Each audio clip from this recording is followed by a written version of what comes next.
Hello everyone, YCP ఎమ్మెల్సీలు ఇప్పుడు టీడీపీలోకి రాబోతున్నట్టు తెలుస్తోంది. అయితే ఇప్పుడు ఇప్పటికీ టీడీపీలో కాస్త అంటే కోవట్లు ఉన్నారన్నట్టుగా మొన్నటి వరకు డిస్కషన్లు నడిచినాయి. అయితే ఇప్పుడు ఎమ్మెల్సీని యాక్సెప్ట్ చేస్తారా?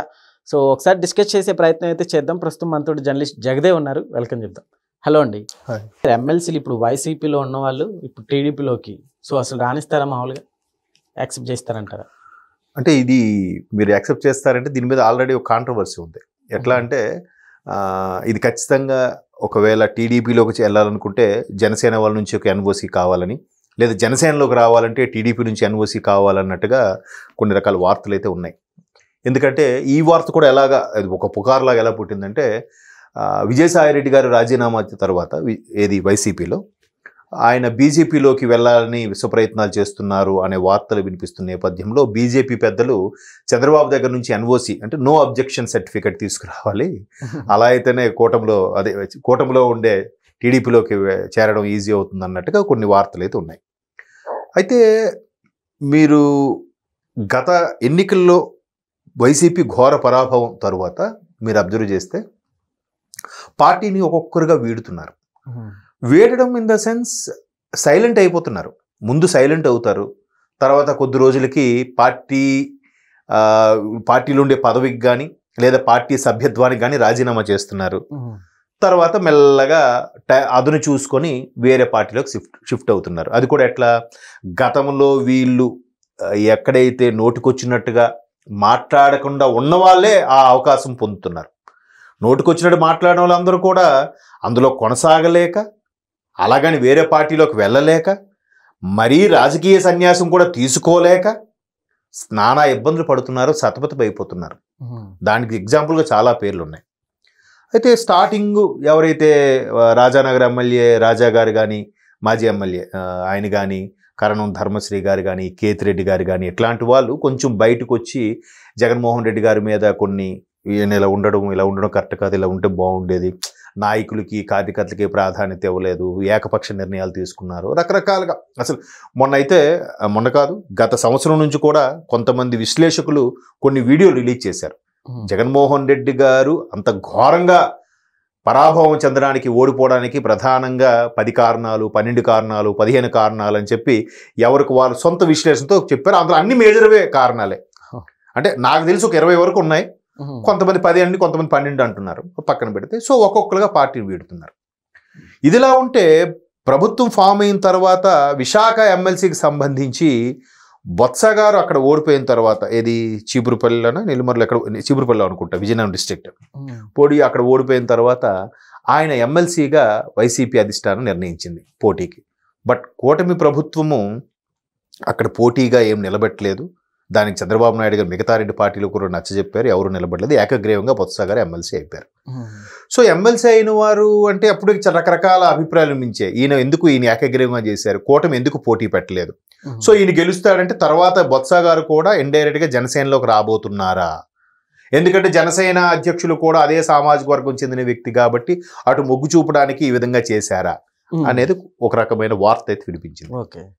సో మొత్తానికి బొత్స గారు ఎమ్మెల్సీలో అడుగుపెట్టిన తర్వాత మీరు గత ప్రభుత్వ హయాంలో అది చేశారు, ఏం చేశారు, మేమైతే అది చేసాం, ఇది చేసాము అన్నారు. దానికి ప్రధానంగా హోంమంత్రి అనిత గారు కానీ, మన మరో మంత్రి అచ్చెన్న గారు కానీ, మరో మంత్రి లోకేష్ గారు కానీ గట్టిగానే కౌంటర్లు ఇచ్చుకున్నారు. బాబు మీ ప్రభుత్వంలో చేసింది ఇది, మీ ప్రభుత్వంలో చేసింది ఇది, తిరిగి మీరు వదిలేసిన ఇవి పెంటని మేము క్లీన్ చేస్తున్నాం ప్రస్తుతానికి అని చెప్పుకుంటూ వచ్చారు. సో ఇప్పుడు బొత్స గారికి ఎమ్మెల్సీల బలం కూడా ఉండేది, ఎమ్మెల్సీల్లో బలం ఉన్న నేపథ్యంలో ఇప్పుడు ఆ బలంని తగ్గిపోతుందనే చెప్పాలి. ఎలాగా, ఆల్రెడీ ఎవరు పద్మశ్రీ గారు ఒకరు, కళ్యాణ్ చక్రవర్తి ఒకరు, ఇంకో ఆయన ముగ్గురు ఆల్రెడీ టీడీపీకి ఫేవర్గా ఉండడం కోసమే ఎమ్మెల్సీలో గత ఎమ్మెల్సీ సమావేశాలు జరిగినప్పుడు కూడా హాజరవ్వలేదు, గైర్హాజరయ్యారు. వాళ్ళు ఇండైరెక్ట్గా వైసీపీకి దూరం అవుతున్నారు, టీడీపీకి దగ్గర అవుతున్నారనే వార్త వినిపించే అవి ఇవాళ నిజం కాబోతున్నాయి. ఇవాళ రేపో ముఖ్యమంత్రి చంద్రబాబు నాయుడు గారు సమక్షంలో టీడీపీ తీర్థం పుచ్చుకోబోతున్నారు. అయితే వీళ్ళందరూ కూడా ఎలక్షన్స్ ముందు నుంచి కూడా ఎక్కడైతే లోకేష్ గారు యువగలం పాదయాత్ర చేస్తున్నారో ఆయా ప్రాంతాలకు వెళుతున్నప్పుడు పరోక్షంగా వాళ్ళ టీం సభ్యుల్ని పంపించి లోకేష్ గారికి మంతనాలు నడిపారని కూడా కొన్ని వార్తలు ఉన్నాయి. మరి వాస్తవం అవాస్తవం అన్నది మనకు తెలియదు.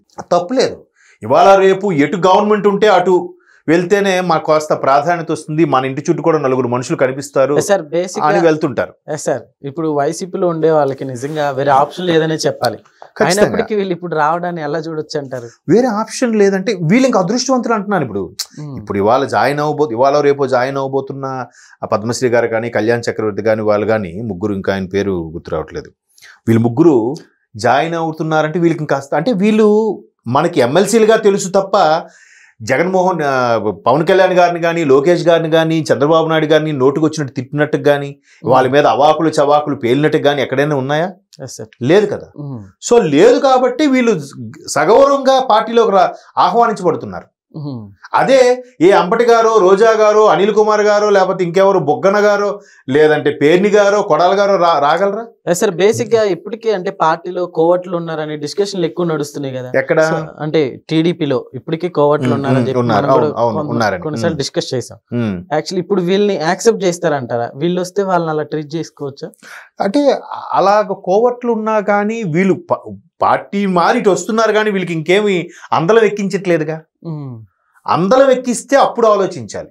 కానీ పార్టీని బలోపేతం చేసుకోవడం అనేది సర్వసాధారణం.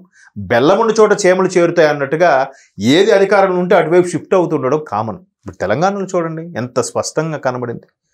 డిప్యూటీ సీఎంగా చేసిన కడియం శ్రీహరి లాంటి వాళ్ళు, కేసీఆర్ గారికి రైట్ హ్యాండ్గా ఉన్న లాంటి వాళ్ళు, కేశవరావు గారు, కేసీఆర్ గారికి కుడిభుజం ఎడభుజం అన్ని వెన్నుముక ఆయనే ఉన్నట్టుగా నిలబడి ప్రతి సమావేశంలో పక్కనుండే ఆయన ఈరోజు ఎక్కడున్నారండి కదా. కడియం శ్రీహరి గారు లేరు, కేశవరావు గారు లేరు, చాలా మంది కాంగ్రెస్ వైపు వచ్చేసారు. మళ్ళీ దీన్ని ఎలా చూడాలి అంటే సహజం, అది ప్రభుత్వం ఉన్నప్పుడు అటు చేంజ్ అవుతుండన్నది సర్వసాధారణం. బట్ కీలకమైన వ్యక్తులు మాత్రం మారరు. సో గెలుపోటములు సర్వసహజం.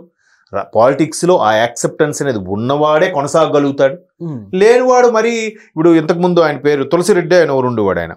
ఆయన ఎటు గవర్నమెంట్ అటు మారిపోయాడు, వెంటనే రాజ్యసభ సభ్యుడికి ఎన్నికైపోయేవాడు. అది అయిపోయిన వెంటనే ఆ రాజ్యసభ సభ్యత్వం పదవి ముగిసిన తర్వాత వెంటనే ఇంకో దాంట్లోకి వెళ్ళిపోయేవాడు. అంటే దీని మీద ఆయన మీద చాలా విమర్శలు ఉన్నాయి. ఇలా కూడా ఒక లైవ్ ఛానల్ టీవీలో మాట్లాడుతున్నప్పుడు కూడా ఇలాగే ఒక మీడియా మిత్రుడు అడిగితే మైక్ తీసి ఇలా కొట్టేసి వెళ్ళిపోయాడు కూడా సీరియస్గా. అంటే దీని మీద చాలా విమర్శలు ఉన్నాయి ఆయన మీద. మరి ఎంతవరకు వాస్తవం అనేది మనకు తెలియదు. అలాగే ప్రజాప్రతినిధి అనేవాడు ఖచ్చితంగా వాళ్ళకి ఫేవర్గా ఉండడం కోసం, వాళ్ళ పనులు జరిపించుకోవడం కోసం, లేదంటే వాళ్ళకి ఏంటంటే పదవిలో ఉన్నప్పుడు ఇంటి చుట్టూ మంది మార్పులు ఉంటారు. ఒక్కసారి పదవి పోయాక ఒక్కడు కూడా రాడు. వాళ్ళకి అది చాలా గిల్టీగా అనీజీగా అనిపిస్తుంది. సో ఖచ్చితంగా పదవి తెచ్చుకోవాలి, లేదా కనీసం గవర్నమెంట్ వైపే ఉంటే మన వైపు ఎవడైనా చూస్తాడు, మనం చెప్పిన పని జరుగుతుందనే ఆశతో వాళ్ళ మౌల్డ్ అవుతుంటారు. లక్కీగా వీళ్ళ ముగ్గురికి అదృష్టం ఉంది. ఎందుకంటే వీళ్ళు ఎక్కడ నోటుకొచ్చినట్టు మాట్లాడలేదు కాబట్టి. పైగా లోకేష్ గారి టీంకి బాగా దగ్గరగా మూవ్ అయ్యి ఏది యోగలం పాదయాత్ర నుంచి కూడా బాగా మూవ్ అవుతున్నారు కాబట్టి ఇప్పుడు చంద్రబాబు నాయుడు గారి హయాంలో ఎల్లో కండువా కప్పుకోబోతున్నారని టాకు. మంచిదే, బట్ బలం పెంచుకోవాలి ఇలాంటి సందర్భాల్లో. వచ్చే వాళ్ళకి నో అంటే పార్టీకి కూడా అప్రతిష్ట వస్తుందిగా. ఇదేంటిది వీళ్ళు మేమేం చేయలేదుగా, మేము వస్తామంటే వద్దంటున్నారని కలుపు పోతుంటే స్ట్రెంత్ పెంచుకోవాలి కదా. అంటే ఇది ఒక రకమైన స్ట్రాటజీ అది. Okay sir, thank you.